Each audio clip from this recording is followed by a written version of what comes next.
राधा स्वामी। मैं सविता राधा स्वामी अपने ही घर राधा स्वामी दिनोद की बातें कहती रहती हूँ। ये कहना उचित नहीं है मुझ सत्संग में आने वाले के लिए, लेकिन अगर मैं सच्चाई का बखान नहीं करूं तो थोड़े दिनों में हमारा घर बर्बादी के कगार पर पहुंच जाएगा। वह दुनिया मुझे भी नहीं बोलने देगी। मैं जहाँ रहती हूँ वहाँ पर भी, वह जहाँ पहले रहती थी वहाँ पर लोगों ने कम बदमाशी नहीं की। सभी ने जिसका दाव चला है बदमाशी की, क्योंकि बीच में जो आजकल के गुरु बड़े बैठे हैं, उन्होंने जो कोई गलत क्रियाक्रम किए हैं और उनकी बदनामी की वजह से लोगों ने हम सच्चाई पर जीने वालों पर भी उंगलियां उठाई और हमारा मजाक उड़ाया। तो मैं सतगुरु दयाल की वजह से जीवन जी पाई हूँ। सतगुरु ने मेरा साथ दिया है।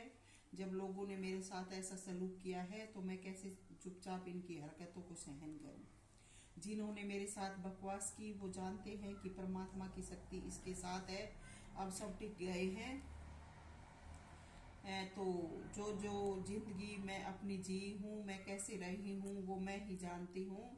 जब इन सब की रिपोर्ट आई और मैं उन दिनों में इधर अपनी बेटी के साथ ही रहती थी।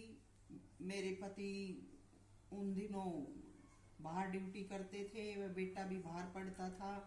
एक आध बार बेटा ऐसी ऐसी आफत के वक्त साथ रहा है, बाकी उसको वो पढ़ाई बाहर कर रहा था। तो हमने ही जीवन जिया है कि परमात्मा का नाम क्या होता है। उससे बढ़कर जब आफत कोरोना की आई तो उन दिनों में इन लोगों ने बिल्कुल ही परमात्मा के नाम को बिल्कुल बंद कर दिया था, वह परमात्मा को बिल्कुल मार दिया था। तो उस वक्त में मैं परम संत हुजूर कंवर साहिब की शिष्या या ताराचंद की बेटी ही थी, जो दुनिया में इस राधा स्वामी के दीपक को जलाए बैठी थी। बाकी सब के सब परमात्मा को मार कर बैठे थे। यूं घरों में भजन सुमरन की कहते हैं, कोरा ढकोसला करते हैं लोग। किसी ने भी इतने दिनों तक राधा स्वामी दयाल के या दूसरे परमात्मा के नाम पर जो दरबार आश्रम चल रहे थे, किसी ने भी सरकार से ये नहीं कहा कि आप इनको खोलते क्यों नहीं हो। ये जब मैं दर्शन देखती थी त्यों करके एक एक चीज को खोला गया था, नहीं तो ये सब चीजें उन दिनों में बंद कर दी गई थी।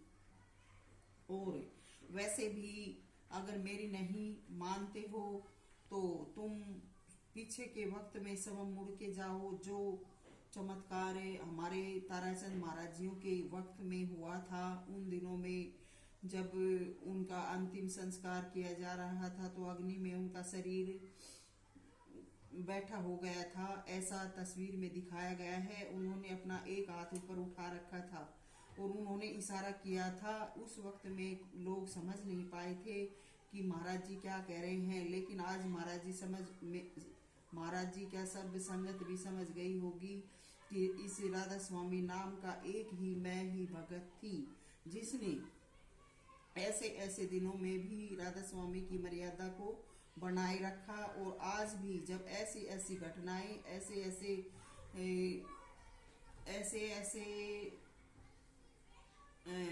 गलत तरीके से लोग भक्ति में साधन तरीके अपना रहे हैं, तो मैं ही राधा स्वामी की इज्जत व मर्यादा के लिए आवाज उठा रही हूँ। अब तो संगत में काफी सुधार हो गया है। पहले शुरू में मेरे ऊपर संगत ने भी बहुत उंगलियां उठाई कि मैं जो कहती हूँ यूं ही बक रही हूँ, लेकिन हर चीज का समय होता है।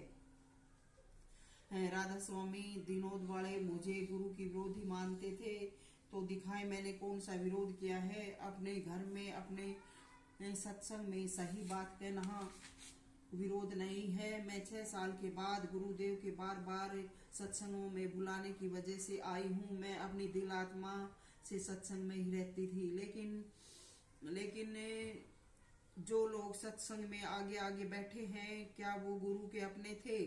मैं ये बात पूछना चाहती हूँ। अब मेरा आगे का जो सवाल है वो सवाल है, या मेरे दिल में जो विचार है, मैं कहना चाहती हूँ कि हमारे राधा स्वामी सत्संग सिचावली आश्रम में जब आश्रम का उद्घाटन हुआ यूपी में, तो उस वक्त का वीडियो या सीडी देखें। उसमें हरिकेश जब महाराज जी आश्रम की नींव रखने के लिए कस्सी से जमीन खुदवा रहे थे, तब वहाँ थोड़ी भीड़ थी।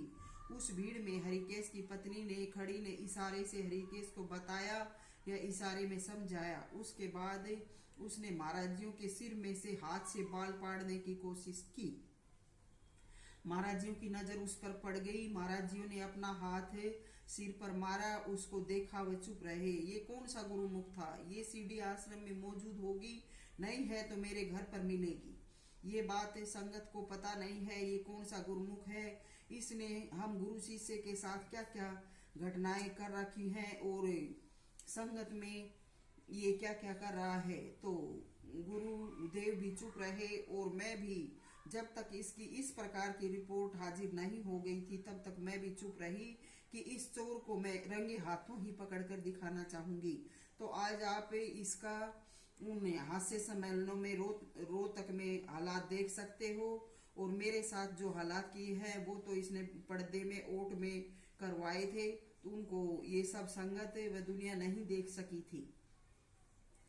तो उन दिनों में मेरे साथ की जो थी, मैंने उनको ये सीडी दिखाई थी। मैं वहां पर बोलने नहीं दी। मेरे को आश्रम में घुसते ही गेट पर पकड़ लेते थे, वे बाद में छोड़ देते थे। आए दिन ऐसा होता था। और फिर मैं भी महाराज जियों को देखना चाहती थी कि मैं जो एक एक पल निरख परख करके चल रही हूँ और अपने दिल आत्मा में कभी भी कमी नहीं आने दे रही हूँ। मैंने अपने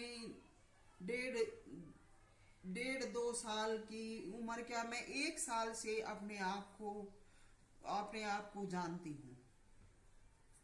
मेरे बाबूजी चंडीगढ़ में नौकरी करते थे। उस समय मैं 8-9 महीने की थी या साल की थी, इतनी मेरी उम्र थी। तो उन दिनों में वहाँ चंडीगढ़ में कोई पिजोर नाम का कोई स्थान होगा जिस पर मुझे लेके गए थे। वहाँ पानी के ऊपर झूले डले हुए थे और उस समय की वो घटना मुझे अब भी उस बीच में भी याद थी और अब भी याद है। मैंने अपने बाबूजी से पूछा कि बाबूजी, हम बचपन में जब वहाँ चंडीगढ़ में थे तो वहां पर वो कौन सी जगह थी जहाँ पानी के ऊपर झूले थे? मेरे बाबूजी मेरे चेहरे को देखकर हैरान हो गए कि तुझे वो याद है? मेरी तरफ देखते रहे। मैंने कहा हाँ, उस वक्त मैं 1 साल की थी।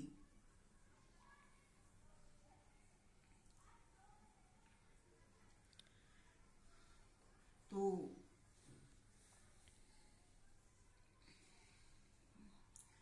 मैं अपने बारे में जन्म से ही अपनी निरख परख कर रही थी। मैंने जन्म से लेकर अब तक कभी ऐसी कोई भूल नहीं की। एक बार मेरी से एक मिस्टेक हुई थी, उस वक्त मेरी माँ ने मुझे मारा था। उसके बाद मैंने अपने जीवन में कोई भूल नहीं की। है मम्मी।